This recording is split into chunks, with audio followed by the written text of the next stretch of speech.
Welcome to the world of plastic surgery. Our featured plastic surgeon, Dr. Daniel Brauman, joins us now. Dr. Brauman, nice to see you. Nice to see you too. It's been a while.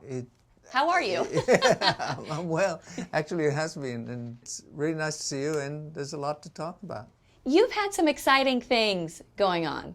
Yes, I've had a visitor from the Netherlands, a colleague of mine. He's the gentleman that actually invited me a while ago to come and demonstrate my technique in the Netherlands, in Europe. And we've been working together, we've been collaborating since that time. So we're going to write some papers together and publish some of the approaches to ambulatory care, to anesthesia, which are very important. I mean, it's not just the techniques, it's how you treat a whole patient. Let's talk a little bit about your background. You started off as a general surgeon. I did, and that was a long time ago. But it was great. I liked it. I was not, I've always wanted to be a plastic surgeon, but I like general surgery. I liked all of surgery. So I've done a lot of things in surgery. I've done general surgery, vascular surgery, microsurgery, and it's all been interesting. It's all fascinating. And you learn a lot, and it gives you a background that makes you comfortable because you know the body inside and out. You are able to achieve results that are so natural. The person still looks like them, only younger. Well, you can classify plastic surgical procedures into various categories. One is when you're trying to change something. For instance, a young person has a collection of fat in a place where genetically they get it, and let's say on the hips, and they have no waist, and you're trying to create it, and that's fine. Or trying to change a nose. But that is when you're making a change in what a person looks like. And then there are the procedures that rejuvenate. Not really rejuvenate, but trying to set the clock back and bringing someone back to what they used to look like 5-10 years ago. And those are the facelifts and the eyelid surgeries and the skin tightening and the fat injections. Those are things that basically are trying to make you look like you used to. Do you have a favorite procedure? No. I like them all, like your children, differently but the same. Which I think, actually, I can see how you would view the procedures as your children, because a lot of them you have developed yourself, and now other doctors across the world are using your techniques. It's not only that you develop a procedure that no one has done before. You're tweaking a lot of things, and you should be. You should be tweaking it until you're satisfied that it's correct. But I think that many people reach similar conclusions. So this is my way of doing it, this is somebody else's way of doing it, and that's fine. You really had an aha moment concerning the bags under someone's eyes. Your results look like you've airbrushed these bags right off someone's face. How do you do that? Of all the procedures that I do, this was, the only way I can describe it was a crazy revelation, because I made a conscious decision, because, look, in the end I'm a science geek. And I like to think of what causes what. And so to my mind, people do not have excess skin on the lower eyelid. Now that's a big statement to make, because I was taught very clearly that you have to take out some skin, for instance on the lower eyelids, you have to. But I decided not to. And that was a great decision in retrospect. The other thing was to move to open up the fat compartment of the lower eyelids that basically are the bags, and move that fat into the upper part of the cheek, which achieves sort of an effect of a cheek lift.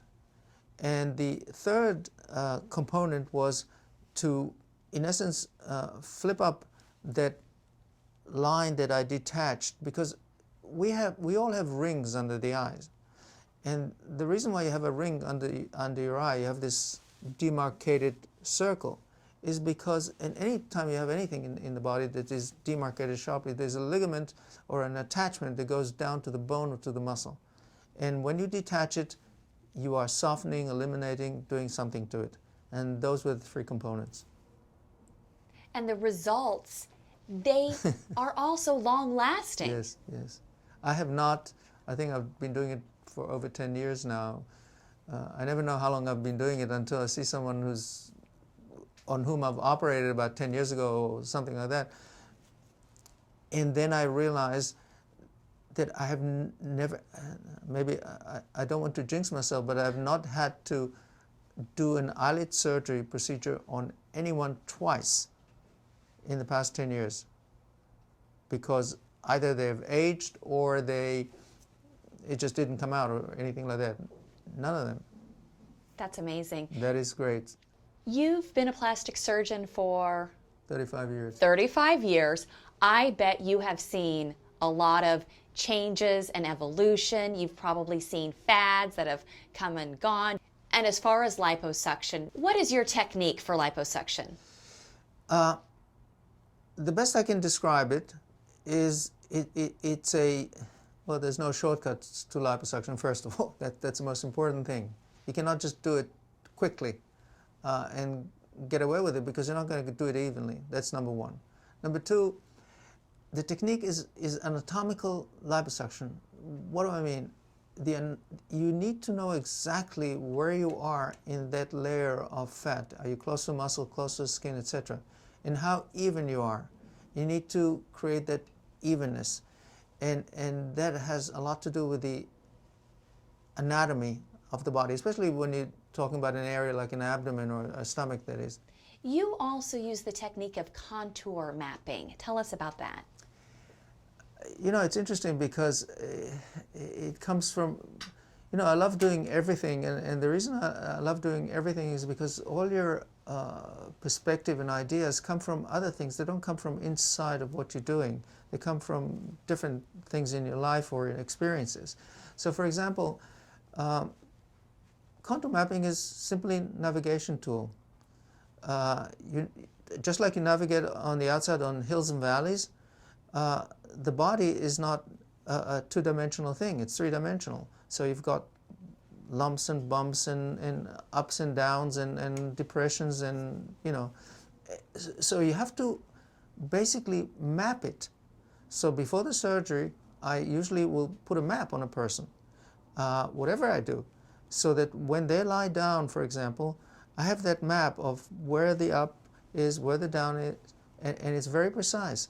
Would you say that your techniques have not only evolved over time, but are evolving? Constantly. And they have to, because you always aspire for the best you can produce. And, we're talking about making a patient happy. That's the easy part. The hard part is making me happy. And it brings me to this. One of my favorite things about you is when you see the results of a patient, I don't know who's more excited, the patient I am. or you. Every time. I just don't let them go. No, I'm because you want to be kept honest. I see my patients for a long time, very long time afterwards, because it's easy enough to say to someone, okay, you're done, goodbye. But no, I want to see. I want to see what happens long term. I want to see what happens to it. And that's crucial,